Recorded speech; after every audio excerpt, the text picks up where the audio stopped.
decade ago. Like, I remember hanging out with them in the Comedy Store going, 10 years from now, this person's going to be killing it. Yep. 10 years from now, they're no better off than they were then. Yeah. And I don't know why.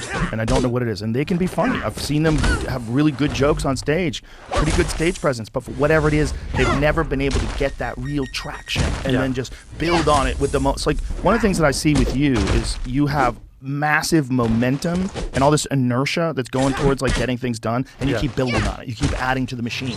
Like, exactly. Some people don't do that for whatever reason, and I don't know if that's a teachable thing. Well, I mean, there's more to it. It's like also, like my first brand deal. Everyone in the world's like, oh, just set the money aside, put this in an IRA, do this thing. And I'm like, no, I'm just gonna go spend it on a video or whatever. Like, people always want you to set aside money or de-risk things, and like, it's like everything kind of like points to you doing what's opposite of what's optimal.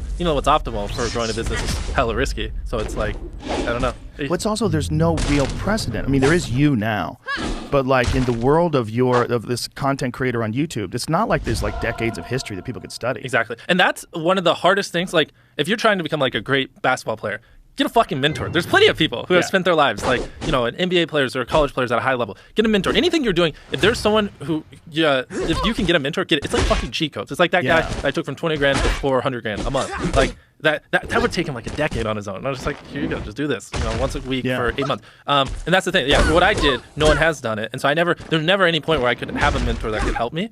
And I don't even know what you were saying that inspired this, but it is something that's like a pet peeve of mine. Like, bro, a mentor is a fucking cheat code. If you're in an industry where you can get one, get one. Like, people, like a lot of people enjoy, if they're really passionate about what they do, they enjoy talking about it. They'll mentor you for free just because it's what they love. What's fascinating about a guy like you is you didn't have a mentor and you became one. Exactly. Like, you figured the system and out. my point would be, like, if I knew what I knew now, like 3 years ago, I mean, I'd be on 500 million subscribers or whatever. Like, my growth would have been so much more extreme. It's like, knowledge is so OP, and like, that's like, I don't know, just one of my things that I just really want to drill in your fucking heads. It's like, if you're in an industry where there are other experts, like, just have them teach you what they just spent the last 20 years studying. Don't you go on your own 20-year journey. Like, just learn from them, then start your journey. You can learn so much from people that have already accomplished things. You can. But at some point in time, you also have to learn how to be yourself. Agreed. Yeah, you leverage it, you filter out the stuff you want to keep or whatever. But it's like, I don't know, there's nothing more valuable in life, in my opinion, at least entrepreneurial-wise, than having someone like that. No, it's massive. And it also creates a community,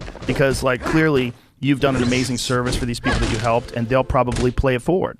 And if they pay it forward and then they do it for other people, like, I do that with comics, and I see other comics do the same thing, where they help other stand-ups and mentor them and take them on the road and give them gigs and give them advice, and you see it growing, and there's like a community that comes out of that. That's also, it's very valuable. Yeah, and fun. Like, new friends, whatever. Fun, friends, good times. Like, that's one of the cool things about your videos. It's like, it's not just you having fun. You have this whole gang of friends, and everyone's laughing and having a great time, and you look down, it's like 50 million views. Like, holy shit. I know, which is beautiful. On purpose. And that environment, that feel is so hard to get, because most people want to, again, with these big projects, you want to script it, because scripting gets budget down, gets filmed. You can take a 50-hour shoot and reduce it to 5 minutes. Or, sorry, not 5 hours if you script it. Which you can also reduce your budget costs by like 60% if you script it. And so that's why you don't see a lot of stuff like what we do, because no one wants to do it authentic and just like let shit happen, and things can go wrong or take way longer. They just want to script it and then give boys lines and shit like that. Well, part of the things going wrong in your videos is what makes it fun. Exactly. Exactly. And that's why I do it the way I do, which is